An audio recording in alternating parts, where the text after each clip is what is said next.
ആനിമോളെ, ഈ കൊച്ചത് എന്തെടുക്കുക? ആഹാ മോളെ, T V of ചെയ്ത് കിടന്ന് ഉറങ്ങാൻ നോക്ക്. പപ്പ വരുമ്പോ നിന്നെ വിളിക്കാം. കുറച്ച് നേരം കൂടെ കാണട്ടെ മമ്മി. പപ്പ ഇപ്പൊ വരും, എന്നിട്ട് ഞാൻ കിടന്നോളാം. ഈ കൊച്ചിന്റെ ഒരു കാര്യം. 12 മണിയായെന്ന് തോന്നുന്നു.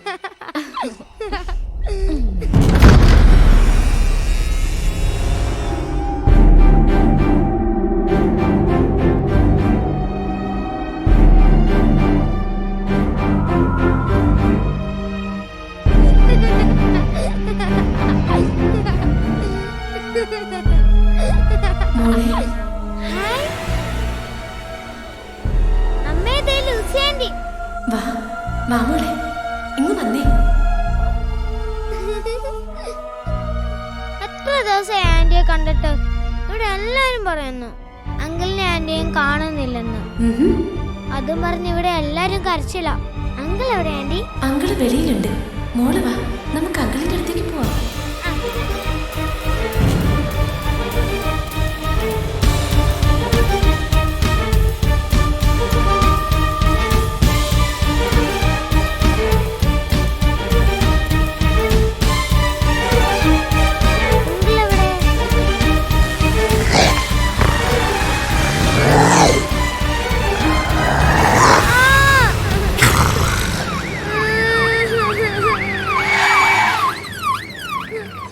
ഈ രാത്രി മോളെങ്ങനെ ഇവിടെ വന്നു? എന്താ മോളെ? മോളെ എന്തു പറ്റി? ലൂസി ആന്റിയോ? മോള് വല്ല സ്വപ്നം കണ്ടതാവും. അല്ല, ലൂസി ആന്റി എന്നെ കടിച്ചു. കടിച്ചോ? ഇതെങ്ങനെ പാടുവന്നു ഈ കഴുത്തില്? കരയണ്ട, മോള് വാ.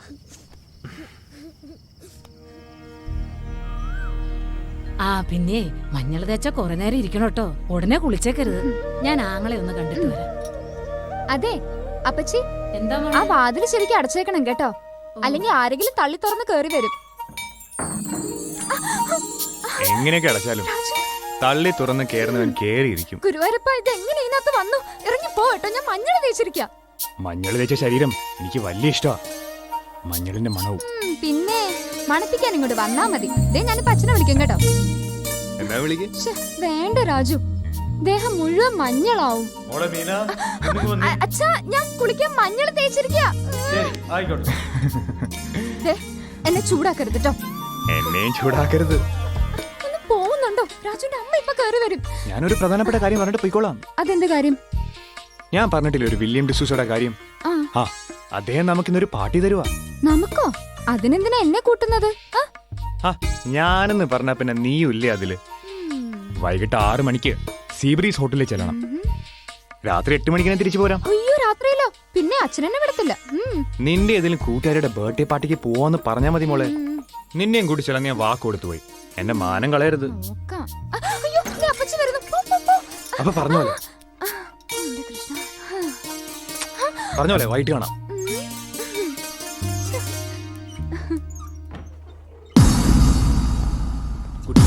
Good good evening. റോയിച്ച, എന്റെ കർത്താവേ, എന്നാ റോയിച്ച വന്നത്? അത് പിന്നെ കുറച്ച് ദിവസമായി. എന്നിട്ട് ഞങ്ങൾ അറിഞ്ഞില്ലല്ലോ. ലൂസി എവിടെ? വീട്ടിലുണ്ട്. എന്നെ മനസ്സിലായില്ലേ? ലൂസിയുടെ അമ്മയുടെ മോൾ ബെറ്റി. ഓ മനസ്സിലായി. റൊമാനിയയിൽ വെച്ച് നിങ്ങൾ മിസ്സായതറിഞ്ഞ് ഞങ്ങൾ എല്ലാവരും വന്നിരുന്നു. ഞാനിപ്പോ ഹോട്ടലിലെ ഫ്രണ്ട് ഓഫീസിലാ. റോയിച്ചിന് എങ്ങോട്ടാ? മേളിലെ ഇന്ത്യൻ റെസ്റ്റോറൻറ്റിലേക്ക്. ഞാനും കൂടി വരാം. എനിക്ക് ഒത്തിരി വിശേഷങ്ങൾ അറിയാനുണ്ട്. ആയിക്കോട്ടെ, ബാ. റോയിച്ചനാണ് ഇന്ന് റെസ്റ്റോറന്റ് മുഴുവൻ ബുക്ക് ചെയ്തിരിക്കുന്നത്. അതെ, എൻ്റെ ഫ്രണ്ട്സിന് വേണ്ടിയാ. You look great. You to.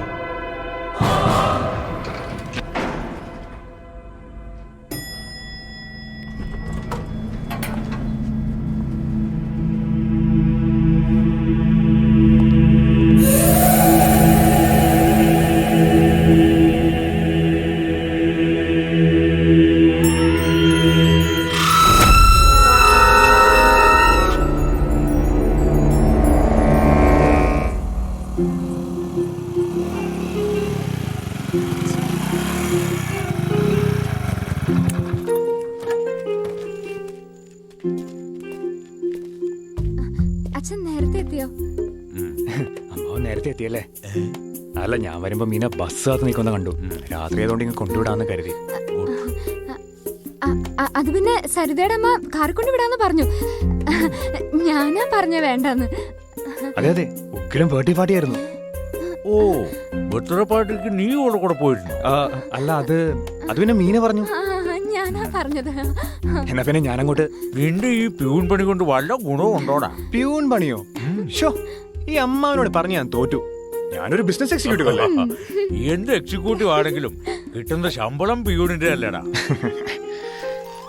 ഞാൻ നിന്റെ അച്ഛനോട് പല പ്രാവശ്യം പറഞ്ഞതാ, ആ ചെറിയ അമ്പലത്തിലെ ശാന്തിപ്പണി നിർത്തി രണ്ടുപേരും കൂടി ഇവിടെ വന്ന് എന്റെ പരികർമ്മിയായി നിൽക്കാൻ.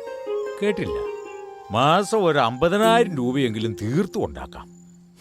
പറയുമല്ലാതെ എനിക്ക് മറ്റൊന്നും ചെയ്യാൻ പറ്റില്ലല്ലോ. അതല്ല അമ്മാവ, അച്ഛൻ്റെതായ ചില ചിട്ടവട്ടങ്ങളും വിശ്വാസങ്ങളൊക്കെ ഉണ്ട്. പിന്നെ എന്റെ കാര്യം, ഞാനുടനെ എന്റെ ബോസുമായി വിദേശത്ത് പോവല്ലേ. ആരുമായി? എന്റെ ബോസുമായി. ലോക പ്രശസ്ത സയന്റിസ്റ്റായ വില്യം ഡിസൂസ സാറിന്റെ കാര്യമാ പറഞ്ഞത്. എന്നെയും കൂടി വിദേശത്ത് കൊണ്ടുവന്ന് പറഞ്ഞിട്ടുണ്ട്. അങ്ങനെ വലിയ കോടീശ്വരനല്ലേ? അതൊരു നല്ല കാര്യമാ. വിദേശത്തൊക്കെ പോയാ നല്ല ശമ്പളവും കിട്ടും, കൂടെ അതൊരു പേരുവാ. പിന്നെ അമ്മാവാ, വിദേശത്തൊക്കെ പോയി ജോയിൻ ചെയ്തിട്ട് മതി കല്യാണമൊക്കെ.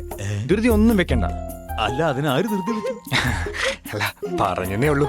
24 മണിക്കൂറും ഞാനും നിന്റെ അച്ഛനുമൊക്കെ ഭഗവത് മന്ത്രങ്ങളല്ലേ ചൊല്ലുന്നത്. നല്ലതേ വരൂ. നേരെ വേറെ ആവുന്നൊരുപ്പിച്ചല്ലേ.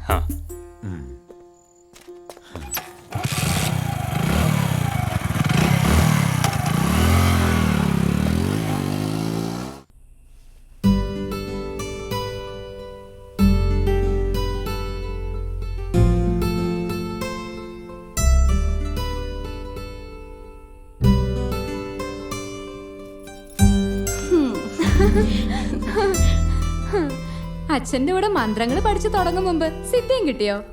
ഞാൻ പുറകിൽ വന്ന കാര്യം എങ്ങനെ അറിഞ്ഞു? അതാണ് താര. നീ നിന്റെ ചുറ്റിക്കർക്കൊക്കെ നിർത്തിക്കോ. ദിവ്യദൃഷ്ടി കൊണ്ട് എല്ലാം കണ്ടുപിടിച്ച് ഞാൻ അച്ഛനോട് പറയും. അയ്യോ, ചതിക്കല്ലേ. ഞാൻ ഇനി ചേച്ചിയോട് ചോദിച്ചിട്ട് എവിടെയും പോട്ടോ. എങ്കി പറ, രാജുവുമായി ഇന്ന് എവിടെയൊക്കെ കറങ്ങി? പറയാം. ഇന്നൊരു അടിപൊളി പാർട്ടിയെ മീറ്റ് ചെയ്തു. പ്രൊഫസർ വില്യം ഡിസൂസ, രാജുവിന്റെ ഫ്രണ്ടാ. അങ്ങനെ വളരെ നാള് വിദേശത്തായിരുന്നു. എന്റെ ചേച്ചി, അങ്ങേരുടെ കണ്ണില് കാന്തം പിടിപ്പിച്ചിട്ടുണ്ടെന്ന് തോന്നുന്നു. So powerful. നീണ്ട മൂക്ക്, നീട്ടി വളർത്തിയ മുടി, ആളെ ഒന്ന് നോക്കി നിക്കാൻ തന്നെയുണ്ട്. എങ്കിൽ അയാളെ എനിക്കും ഒന്ന് കാണണമല്ലോ. ചേച്ചി കണ്ട വീണു പോവും തീർച്ച. പിന്നെ മോളെ, വേറെ ആണുങ്ങളെ ഇങ്ങനെയൊക്കെ പുകഴ്ത്തി പറയുന്നത് നിന്റെ രാജു കേട്ടാ പിണങ്ങും പറഞ്ഞേക്കാം. രാജുവിന് അയാളെ പുകഴ്ത്താനേ നേരമുള്ളൂ. പിന്നെ ചേച്ചി, രാജുവിനെ അയാളെ വിദേശത്ത് കൊണ്ടുപോവാ. ഗുഡ്, അപ്പോൾ രക്ഷപ്പെട്ടല്ലോ. വേറെ ഒത്തിരി വിശേഷം പറയാനുണ്ട്. ഞാൻ ഡ്രസ്സ് മാറിയിട്ട് വരാം.